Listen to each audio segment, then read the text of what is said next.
Hi guys, நீங்கள் என்ன பார்க்க போகிறோன்னா மகாநதி சீரியல் டுடே எபிசோட் தான் பார்க்க போகிறோம். இவங்க வந்து அவங்க வீட்டில் உட்காந்துடுறாங்க. உட்காரவும் என்ன பண்ணுறதுன்னு தெரியாமல் கங்கா வந்து வீட்டை விட்டு வெளியே போங்க அப்படின்ற மாதிரி சொல்லிட்டு இருக்காங்க. இங்கிட்ட வந்து விஜயும் காவேரியும் வந்துடுறாங்க வீட்டுக்குள்ளே. ஏங்க உங்களுக்கு தான் நாங்கள் கோர்ட்டில் பார்த்துக்கிற சொன்னோம்ல, நீங்கள் எதுக்கு இங்கே வந்து தேவையில்லாமல் பிரச்சனை பண்ணிட்டுருக்கீங்கன்னு.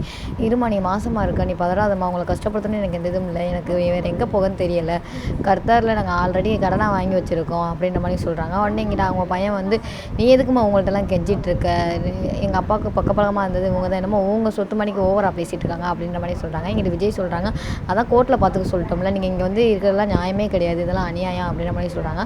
ஒன்று சொத்தை பிரித்து கொடுங்க, இல்லைன்னா காசை கொடுங்க அப்படின்ற மாதிரி சொல்கிறாங்க. உடனே கங்கா வந்து நீங்கள் வீட்டை விட்டு வெளியே போங்க அப்படின்ற மாதிரி கத்துறாங்க. கத்துனோடனே கங்காவுக்கு வந்து வயிறு வலி வந்துடுது. உடனே கங்காவை பிடிச்சி உட்காந்துறாங்க. இங்கிட்டு வந்து அவங்க அம்மாவை வந்து, வாங்க அவங்கள்ட்ட நான் தனியாக பேசணும்னு சொல்லிட்டு விஜய் வந்து கூட்டிகிட்டு போகிறாரு. கூட்டிகிட்டு போயிட்டு, இப்போ வந்து நம்ம இந்த பிரச்சனையை ஆறப்படுறதா நல்லது, எதுக்கு அழுகுறீங்க அப்படின்ற மாதிரி சொல்கிறாங்க.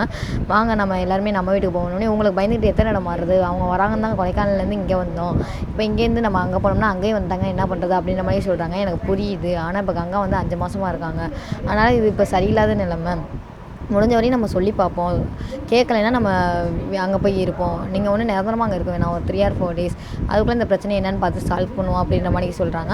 உடனே சரி தம்பி, வாங்க தம்பின்னு சொல்லிட்டு வெளியே வந்து பேசி பார்க்குறாங்க.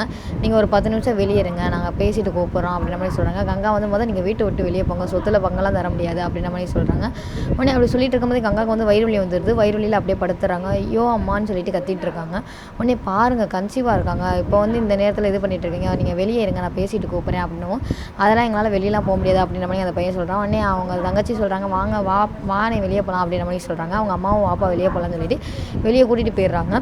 இங்கே வந்து வயிறு வலி அதிகமாகவும் காவேரி கேட்குறாங்க, என்னக்கா நம்ம ஹாஸ்பிட்டல் போவோமா, நீ எதுக்குக்கா வயிறு வலியில் துடிக்கிற, ஹாஸ்பிட்டல் போவோமா, உன்னை யாருக்கா கத்த சொல்கிறா, எதனாலும் கூலாக ஹேண்டில் பண்ணுவோம் அப்படின்ற மாதிரி சொல்லிட்டு இருக்காங்க. அவங்கள வெளியே அனுப்பிட்டு வெளியே அவங்க 3 பேருமே கலந்து பேசிகிட்டு இருக்காங்க. என்ன பண்ணுறது ஏது பண்ணுன்னு சொல்லிட்டு. இங்கிட்டு வயிறுல அவங்க பேசிகிட்டு இருக்கவும் அவங்க ஆச்சியும் சொல்கிறாங்க, ஆமாம் நீங்கள் உள்ளே போனதுக்கப்புறம் நானும் உங்களை வெளியே போக சொன்னேன், அவங்க வெளியவே போக மாட்டேன்னு விடாப்படியாக இருக்காங்க, இப்போ நம்ம ஒன்றும் பண்ண முடியாதுன்னே விஜய் சொல்கிறாங்க. இப்போ நம்ம இங்கே இருக்கிறது சரி கிடையாது, இப்போ இங்கேருந்து நம்ம உடனே அங்கே தான் கிளம்பி போகணும் அப்படின்ற மாதிரி சொல்கிறாங்க. கங்கா நிலைமையை பார்த்தீங்களா, நீங்கள் இப்படிலாம் கத்துனீங்க அப்படின்னா உங்கள் குழந்தைய தான் அஃபெக்ட் ஆகும், இவ்வளோலாம் நீங்கள் கோவப்படக்கூடாது அப்படின்ற மாதிரி சொல்கிறாங்க. எல்லாருமே அவங்கவுங்க திங்ஸ் எடுத்து வச்சுட்டு கிளம்புறாங்க. வெளியே 3 பேருமே நின்றுட்டுருக்காங்க. உடனே எல்லாருமே பேக் எடுத்துகிட்டு கிளம்புறதை பார்த்துட்டு அவங்க 3 பேருமே அப்படியே பார்த்துட்ருக்காங்க. பேக் எடுத்துகிட்டு எல்லாம் கீழே இறங்கிடுறாங்க. இங்கிட்டு காவேரியோட அம்மா வந்து உங்களை பார்த்துட்டே இருக்காங்க, நீ எதுக்கும் அங்கே பார்க்குற, கீழே இறங்குமா அப்படின்ற மாதிரி சொல்கிறாங்க. கங்கா அதை பார்த்துட்டு கீழே இறங்கிடுறாங்க. இங்கே வந்து தங்குறாங்களா தங்க அப்படின்னு சொல்லிட்டு. உடனே விஜய் வந்து எல்லா திங்ஸையும் எடுத்து வச்சுட்டு கதவை போட்டாரு. உடனே இங்கே இந்த பையன் வந்து, நீங்கள் என்ன பேசிட்டு கூப்பிட்றேன் தானே சொன்னீங்க, இப்போ எதுக்கு கதவை அடைக்கிறீங்கன்னு, நீ எதாக இருந்தாலும் கோர்ட்டில் பார்த்துக்க சொல்லிட்டோம்ல, கதவை அடைப்போம் அப்படின்னு.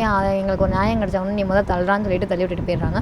உடனே அவங்க அம்மாவை பார்த்துட்டு, இதுக்கு தான் நான் சொன்னேன் வீட்டை விட்டு வெளியே வர வேணாம், அந்த இப்படி பண்ணுவாங்கன்னு சொல்லிட்டு தான் நான் சொன்னேன், நீங்கள் தான் வெளியே வர சொன்னீங்க அப்படின்ற மாதிரி சொல்கிறாங்க. இப்போ நான் எதாவது பண்ணுறேன் பாருங்கன்னு சொல்லிட்டு ஃபோன் அடிக்கிறாங்க. யாருக்கு ஃபோன் அடிக்கிறான்னு இப்போ தெரியல, ஒருவேளை பஸ்பதியாக கூட இருக்கலாம். அது அடுத்த எபிசோடில் வர எபிசோடில் தான் நம்மளால் பார்க்க முடியும். உடனே காரில் எல்லாருமே பேசிட்டு வந்துட்டுருக்காங்க. அப்போ வந்து கங்காவை பார்த்து, என்னக்கா இப்போ பரவாயில்லையா அப்படின்ற மாதிரி கேட்குறாங்க. கங்கா இதையே யோசிச்சிட்டே உட்காந்துருக்காங்க. இங்கிட்டு விஜய் சொல்கிறாங்க, எனக்கு புரியுது, எங்கள் வீட்டுக்கு வர உங்களுக்கு பிடிக்கல, எனக்கு புரியுதுன்னு. இல்லைங்க, எத்தனை நாள் உங்கள் வீட்டில் வந்து தங்க முடியும், சும்மா வந்து ஒரு நாளில் வந்துட்டு போகிறதுனா அது வேறு, இப்போ உங்கள் வீட்லேயே வந்து தங்குறேன்னா உங்கள் வீட்டில் எல்லோரும் ஒரு மாதிரி பார்க்க மாட்டாங்களா, அவங்கள்ட்ட எல்லாமே எக்ஸ்பிளைன் பண்ணுற மாதிரி இருக்கும் அப்படின்ற மாதிரி சொல்கிறாங்க.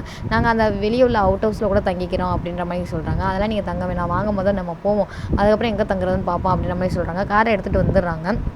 எல்லோரும் இறங்கி வந்து பார்த்தா இங்கேயுமே வந்து அந்த ஃபேமிலி உட்காந்துருக்காங்க. உட்காரவும் இங்கிட்டு விஜயோட ஃபேமிலி எல்லாருமே வெளியே தான் நிற்கிறாங்க. என்னப்பா கேட்டால் காவேரியோட அண்ணன் தங்கச்சி அப்படின்ற மாதிரி சொல்கிறாங்க, உங்கள் சித்தியாமல அப்படின்ற மாதிரி சொல்கிறாங்க. சொன்னால் போக மாட்டாங்கப்பா வீட்டை விட்டு அப்படின்னோடனே, இதெல்லாம் என்ன அப்படின்னோடனே, உடனே இங்கிட்டு அவங்க தாத்தா சொல்கிறாங்க, அதெல்லாம் அவங்க பிரச்சனை, இந்த பிரச்சனை ஆல்ரெடி நடந்து தானே இருக்குது, அவங்க பார்த்துக்குவாங்க அப்படின்னோடனே, இப்போ எதுக்கு இங்கே வந்து இங்கேயே நீ நிம்மதியாக இருக்க விட மாட்டீங்களா, இங்கே வந்து எதுக்கு நீ அசிங்கப்படுத்திக்கணும், அதானே நீங்கள் கொடுக்க வேண்டியதை கொடுத்துட்டு நாங்கள் எதுக்கு அசிங்கப்படுத்திருக்கோம், நாங்கள் இது பண்ணுறோன்னே, சொத்தா என்ன சொத்தில் அதான் சல்லி காசு தர முடியாது, உடனே தான் கோர்ட்டில் பார்த்துக்க சொல்லிட்டோம்ல அப்படின்ற மாதிரி சொல்கிறாங்க. கங்காவும் கிட்ட நின்று பேசிகிட்டு இருக்காங்க. இங்கே வந்து எதுக்கு அசிங்கப்படுத்திருக்கீங்க காவேரி, நீங்கள் போகிற இடத்துக்குலாம் வந்து காசு கேட்டால் நாங்கள் காசு கொடுத்துருவோம், இல்லை சொத்தை கொடுத்துருவோம்னு சொல்லிட்டு பண்ணுறீங்களா அப்படின்ற மாதிரி சொல்கிறாங்க. இது விஜய் முறைச்சிட்டு இருக்காங்க. இதோட இந்த எபிசோடு முடியுது. அடுத்து வர எபிசோடில் என்ன நடக்குதுன்றதை பார்ப்போம். இல்லை உங்களுக்குள்ள தகராறு வருதா, பசுபதி தான் இதுக்கு பின்னாடி இருக்கானா அப்படின்றது நம்மளுக்கு தெரியும்.